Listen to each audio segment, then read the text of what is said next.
Trip tracks.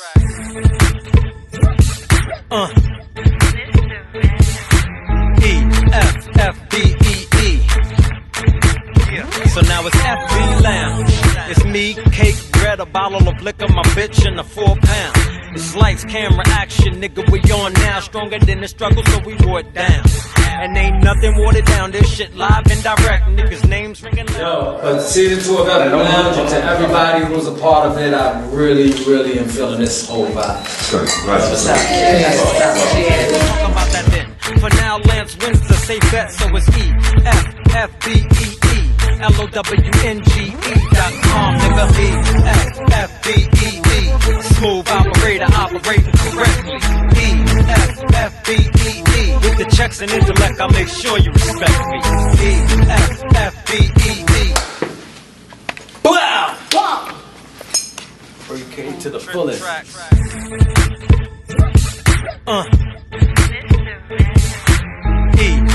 Effbee. So now it's Effbee Lounge.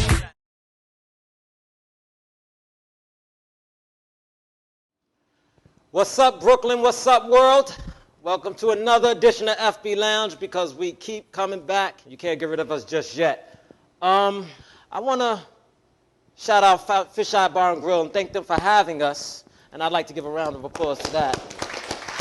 Because all last season, we filmed in studio, as many of you know. Fisheye Bar and Grill, Dave, Mr. G, and Lance, who's my namesake as well, you know, allowed us to film in their venue at 5913 Forster Avenue. I want to say that, I want to plug them crazy, but you're going to hear a lot about them out my mouth, and hopefully you hear a lot about me out their mouth, because I'm putting flyers and all types of shit in here. But yo, listen, other than that, everybody needs to introduce themselves. I'm going to let y'all do that. Mr. Red. Keisha Cakes, once again. Felicia Castois. Kat Hernandez. Yeah, so listen, last time we was here, we was talking about money. And Kat revealed she ain't got no fucking money. Felicia revealed she want a bunch of money. Shit, she leave the dudes alone. Red didn't reveal shit. And Keisha just looked at me a lot. So that being the case, we want to go back into that topic, actually, because we want to touch a little bit more on that. We were speaking about, matter of fact, we were speaking about the attitudes in the hood, if I'm not mistaken, when we left off, right? Well, actually, Felicia corrected me.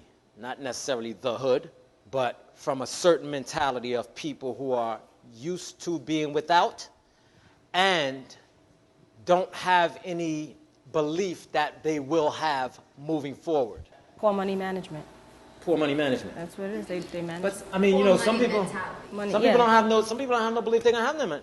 You know, they believe it's too good. That's matter of fact, that's one of the topics. But before we even touch on that, the first one was the quote unquote haters, as we call them, as the nickname has become. Whereas when someone makes it from a community, people oftentimes disparage that person as if they've either done something wrong or, you know, disagree with their means of doing it, or so forth and so on in that regard. Let me start that off, and I'm gonna tell you a quick story. When I came home from up north, I had a friend who was getting money, and one time he said to me, he said, yo, I want you with me everywhere I go. I want you to rock with me everywhere I go. I want you in the front seat. But at the time, look, I'm married. I'm fucking rocking with my wife. So I said to him, look, man, if I'm in your passenger seat, where the fuck my wife gonna sit? And ever since then, it's like he shunned me because I didn't want to move at his pace. But in my opinion, he had never been through what I just came out of. You follow what I'm saying? And I felt like I had a responsibility towards wifey and my family, so forth and so on. And I didn't want to be one of the boys no more. You know what I mean? I don't even know why the fuck I brought that up. There was a point to that. But I'm good for that, so hey. No, but then going into that. No, but the the point being that he had a mentality towards the way he made his money. But a lot of people would have looked to him later, because he didn't want to deal with me, as like I would have been in the position of becoming a hater. Because when I settled my feet on the ground in New York and I was back in the town, I did reach out, but he didn't reach back. So a lot of dudes would have looked at it like, fuck this nigga, he ain't trying to fuck with me, you know. But I didn't look at it like that. I looked at it like, yo, listen, the dude reached out when he felt it was in him to reach out. I didn't reach back the way he chose. So at that point, the point I'm making in terms of haters is that everybody has the right to deal with their things the way they choose to. He earned that money. He didn't owe me anything. You know what I mean? So I got to be more thankful and appreciative that he reached out at all, as opposed to being a hater that he didn't reach out when I specifically wanted him to. Let's get my own fucking money. Well, let me ask you this. You being from a Latin community, you being Latin. Let me just give you.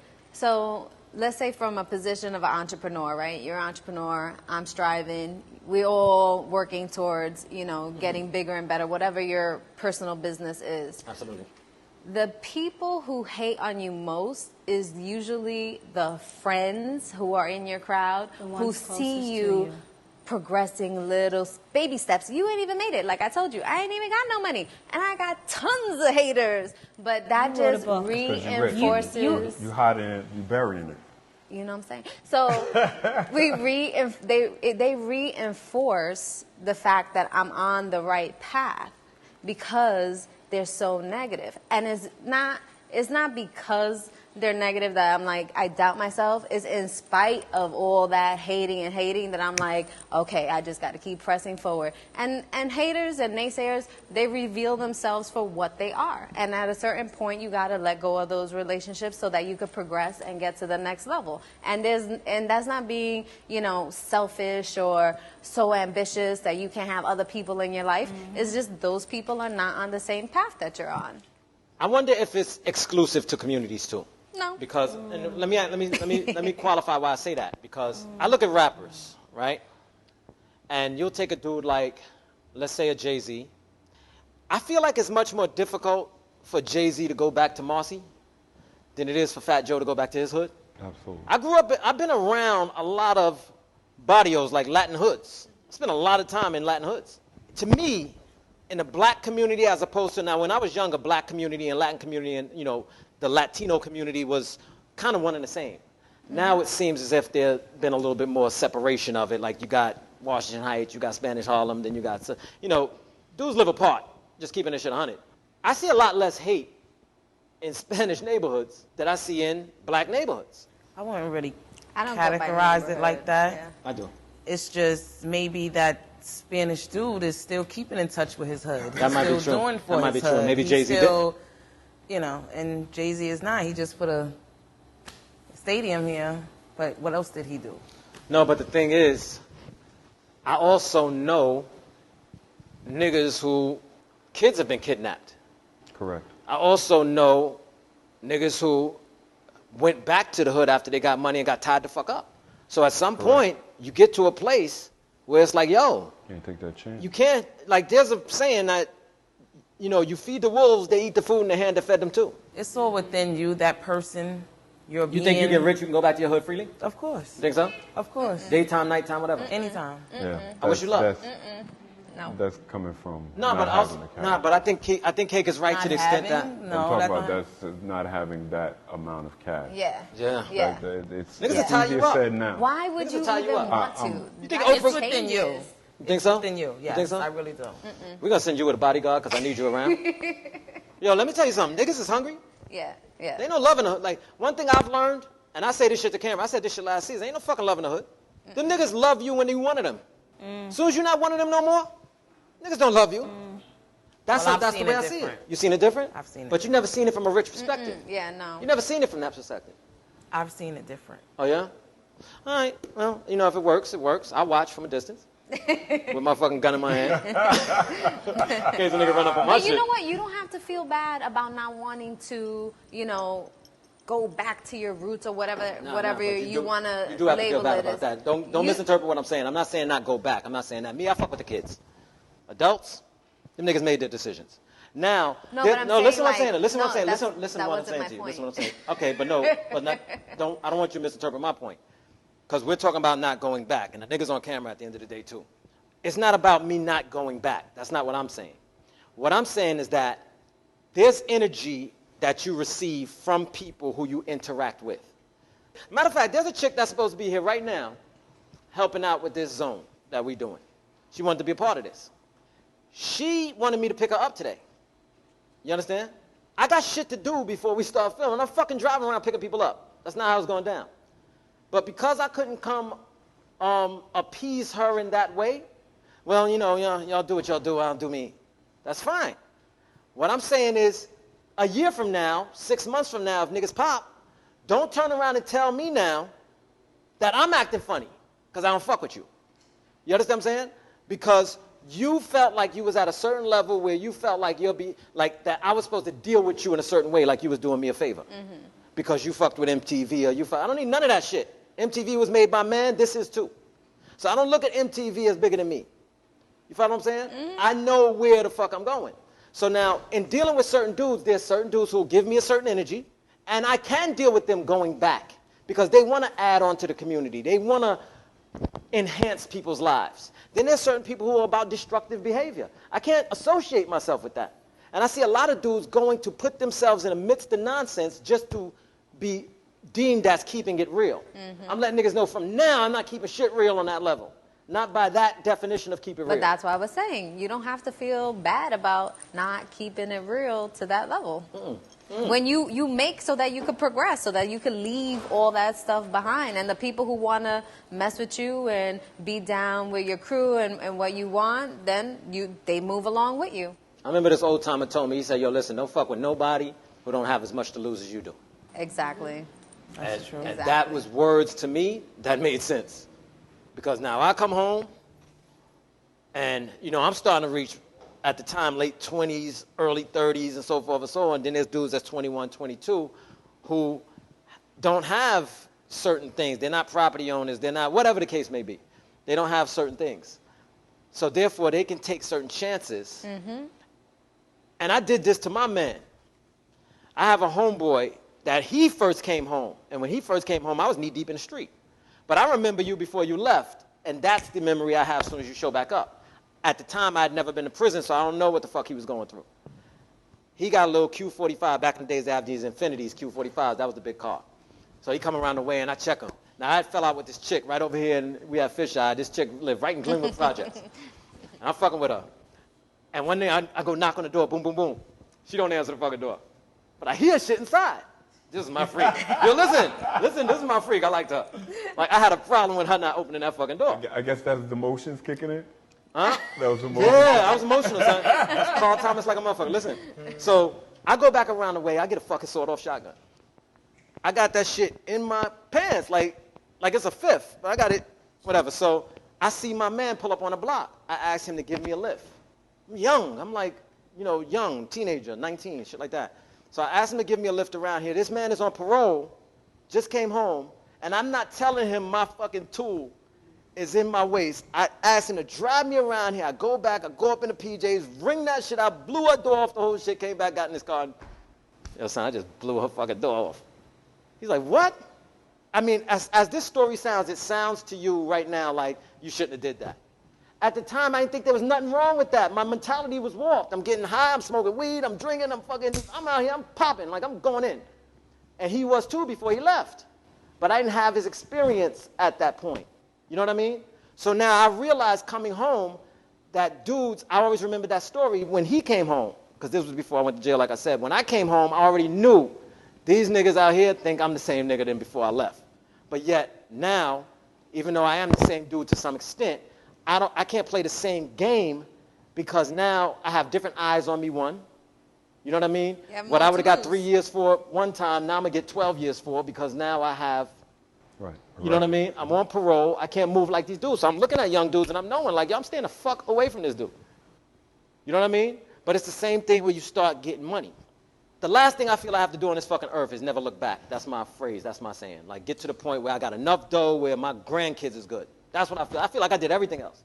Done been shot, blew bread, fucked up money, went to Vegas, lost my, woke up drunk in a hotel one time, missing 30 grand and shit. Yo, I did all that, but I never not look back. And that's what I'm trying to get to now. And I kind of noticed that along the way, there's certain people who have a positive energy, there's certain people who have a negative energy. And in any facet that they teach you about getting money, if you listen to anybody's word, they tell you to move away from the negative energy. And I just know in certain communities, in certain zones, it's fucking wrought with negative energy. Negative energy gonna follow you anywhere. People. You can get away from that shit, though. It's just people. You get away from it. It could be with you. Choices. Yeah. Yeah, choices you could Choices. try your Choice is who you best. fuck with. But they're there. Choice is who you Everything fuck is with, a though. choice. But there's a way I can fuck with you. Like, it's one thing, yo, Felicia, what's up? You good? I ain't one. That's it. There's another thing. That's Yo, Felicia, what's up? Let's go over here in politics. Have a drink. How you been and all that?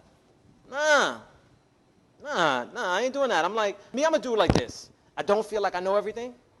I talk a lot, whatever. Give a fuck. I'm supposed to. It's a talk show. But I feel like this. I listen to dudes who got it. I'm not sitting around listening to broke motherfuckers telling me how to do this shit. Exactly. people tend to get offended. I don't give a fuck. Not It you. don't I'm just saying matter. they tend to get offended. Like you know everything. Who you think you are? This bitch thinks she all that because you know she's. When you're just trying to educate, you're just trying to share with somebody your knowledge, and that's what you're supposed to do. Once you reach a certain point, But people are closed-minded, and those people you shouldn't even waste your time with. Which is why you'll see a lot on my Facebook page. Like, if you are happy where you are, you content in whatever you got, and you're not, trying to get to the next, and we're not on the same path, please move over. Because you're going to get run over. You can get out my way. And I I'm don't not going to got- feel I bad agree. about any of it. I don't got time. I can't Exactly. deal with, even when I wasn't trying, building my own business, I can't deal with you. If you're going to sit there and complain and, woe is Exactly. me, shut up. Yeah, exactly. What are you going this has happened in your life. What are you going to do about it? Yeah. What's your next move? Right. And if you can't teach me anything, if I can't learn from you, gain something from you, Yeah. why am I being bothered with you? No doubt, no You're doubt. just taking. Right. And also keep in Yeah. mind that advice is best received by who asked for it. So Not sometimes, always, not listen. always, Let me not say it always. again. Let me See, say that- it. Let me say it. Let me say it again because you didn't hear me. Advice is best received by who asked for it. Best received. I didn't say not received at all, but it's best received by who asked for it. I'm talking about adults now. I'm not talking about children. Yeah. I'm not talking about somebody you're bringing. But when you go to somebody and you try to tell them something, Right. sometimes you're going to get that attitude that you spoke of, like, I don't want to hear that shit. It also says in the Bible, don't cast your pearls among swine. Like, your words are not for everybody. True. You know what I mean? But the one who's looking for, what I was talking about earlier about the energy you could find in the hood. There's energy of people that you know are interested and going to use that for a whatever. You know what I mean? I'm in the hood, and if somebody come through talking to me about a certain way to make money, because my mind is on, like, I make no equivocations about that. My mind is on dope. I don't give a fuck about nothing else. I don't give a fuck about nothing. Like, people ask me, yo, is you being a father more important than making money? I feel like making money make me a better father. I feel like it gives my daughter more opportunities. She'll have better health care, better schools, better environments to frequent. You know what I mean? More diverse atmospheres to dwell amongst. I'm trying to get money. We do shit backwards in the hood sometimes. We fuck around and get the chick, fuck the pussy, make the baby, then go for the money. In the other communities, they fucking make the money, then go find a chick. Yeah. We backwards. We showing up with some chick, 2 babies, talking about, yo, so I'm about to get it. About to get a headache. We wrapping up? They told me not to say we wrapping up. I wasn't supposed to say we wrapping Yeah, up. They said it's so, unprofessional. Facebook. What they cued me for is to go to Next. our other family members in the audience for some comments because Adrian wanted to speak on, you remember I said earlier, it's easier to fit a camel through the eye of a needle than it is for a rich man to go to heaven. So real quick, I'd like I to didn't quite get introduce that, so go ahead. Adrian Let him 8 explain. and Lorena, the Queen of Brooklyn. And my name is Adrian, also known as A-Y-E. I want to touch base on what Lance has spoke about, which he said it's easier to fit a camel between the eye of a needle Than it is for a than it rich is man to get to heaven. to get to heaven. With that statement being made, it's either you never know what that rich man had got, what toes he had stumbled upon or stepped on to get to the level that he's at. With that being said, I was going to use an example as Warren Buffett. He gives 99% to charity to, everything like certain countries of providing water and things. My whole thing is who is it is for the next person to judge at the end of the day. And even then, he still doesn't have to do that. It's never good intentions if you do something and expect something in return. That's all I'm going to say. No, love is love. I appreciate that, right? Raina? Peace, Raina from Brooklyn. I'm a Brooklynite to the core. No doubt. Peace and Love is cheers love. on the second season. Indeed. My opinion on money, you can't get enough money. And I heard Feel it up. Yeah. there's never enough money. And I've heard once or twice in the hood or anywhere that the working man is a sucker. I feel like it all depends on how you work. You could work hard, you could work smart. And I decide I'm gonna work smart. As much as I make, I take a percentage of that, I invest, I save. And also you gotta pay it forward, you gotta put people on, you have to network, and you make it do what it do. Money will make money for you. If you have no money, you gotta get money, however you can. I feel that. And going back to real quick what A said, as far as not knowing a man's course towards what he has achieved, I am a believer, and this could get dicey sometimes even in my own personal life, but I am a believer it's not how you get it, it's what you do with it when you got it. And like I said, that can get dicey. There's an ambiguity to that because there's some shit that, but like we had the conversation last year about Kim Kardashian. You know, she blew niggas on the internet, got paid from it. Let's just put it there, just to put it in its most base terms. When the reality was she was with her boyfriend, they was whatever level of love they had reached, and they had their fun, and that's what they did. It got out. She capitalized from it. However you want to look at it, depending on who's looking at it is how it's judged and determined.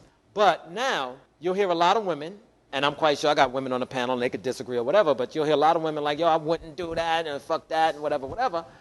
But me personally, I look at it like, yo, if to get to where she is, if that's the route you have to take, I'm not mad at it. I would knock it. Hey, I would not. I know a lot of bitches suck a dick for free. Of course you wouldn't knock it. Not mad at. She made the best of a bad situation. So you can't be mad at her for making the best of a bad situation. She doesn't look like she had a bad situation. Let's say her mother made the best of a bad situation. There we go. Because her mom was supposedly be the one. Okay. The pimp. So, okay. Really? Can't be mad at that. Her mom her made mom it. pimped her. I got a lot of respect for her. But you put it in the right context. But Yeah, her mom That's pimped what her. happened. All right. But be another mad at that. person would not elect to do it voluntarily. Then again, I think it was voluntarily because if you and your man is doing a video, it would be more into you guys. Like, she was into it him. wouldn't be, oh, you do this now. No, you do this now. Come here, give me a kiss, and we do it together. Like, it was more Everybody raise their staged. hand who ass ain't on no video. Who has seen what? Whose ass is not on a video. Everybody raise their fucking...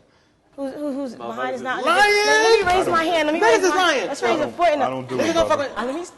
Niggas don't fuck with no cell phone cameras, nothing? No, dude. Why would you put your business out there? Even I'd be like this, son.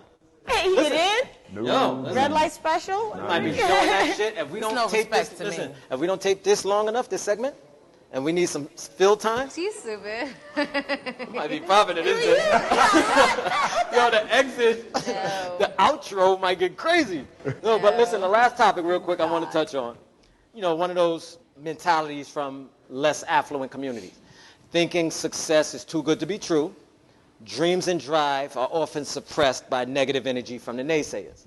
So you got people who tell you, no, don't go for that. Or make sure. You Like, I got think people. You got yourself. I think there's two motivations in life. There's love and there's fear. Me personally. I only think there's two emotions. But I know y'all can argue about that, whatever. It's not important. The important point is, from those two emotions, a lot of things stem from that. So anxiety is a remnant of fear or whatever. Huh? Where does the anger come from? Anger comes from fear. Anger definitely comes from fear. Anger can also come Okay. from love, but Okay. like, let's say a parent is raising their child. So the child is like, look, I like to dig up worms. I want to be an archaeologist. So he started at 4, he liked to dig up worms, and it grew. He learned about bones, he learned about excavation, he learned about so forth and so on. The parent is saying, make sure you go to school because you need a backup plan. You need a plan B.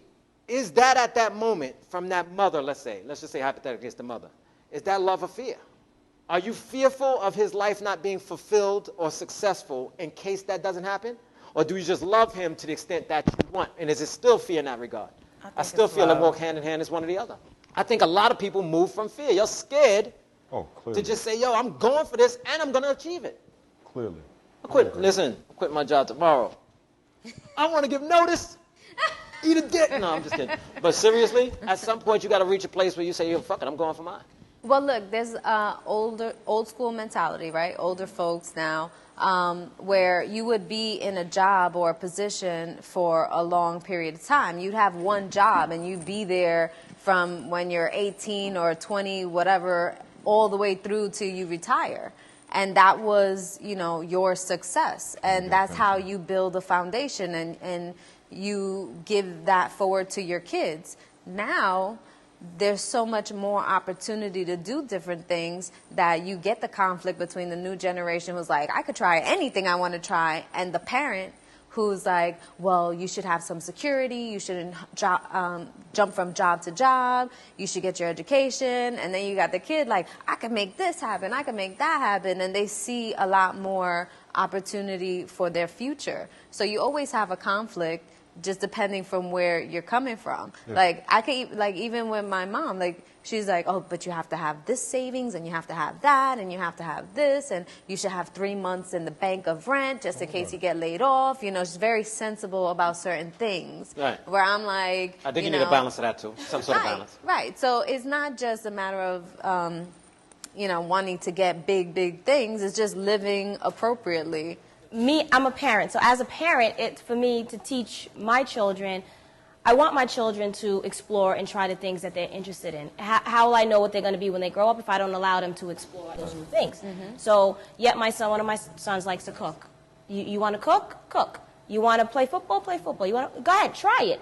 But at the same time, you are going to go to school. You are going to learn, because how are you going to know about the game of football? How are you going to learn about, you know, how to cook and the right seasonings and all that? You need to get educated. Right. So whatever field you decide you want to go into, get educated. Get educated in that field. Just make sure you find your passion, your desire, and you stick with it. You need stability. You need structure in your life. Structure and stability teaches you how to be average.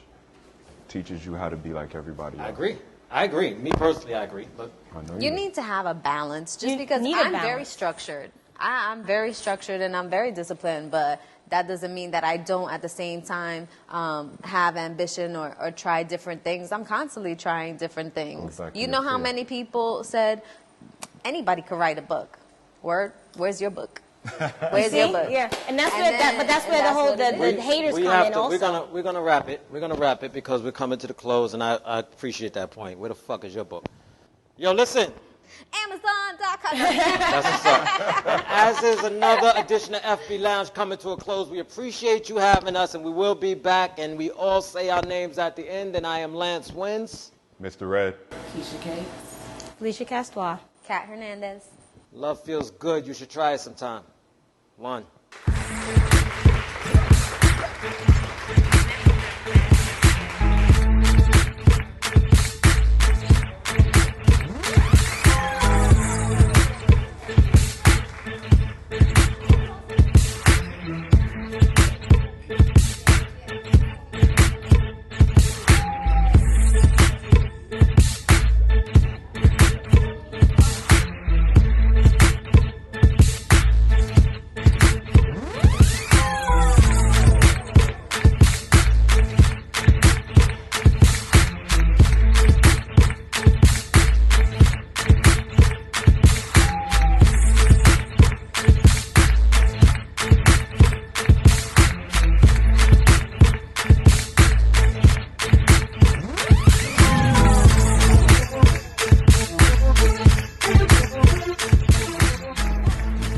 Effbee Lounge is brought to you by Lance Wins Presents.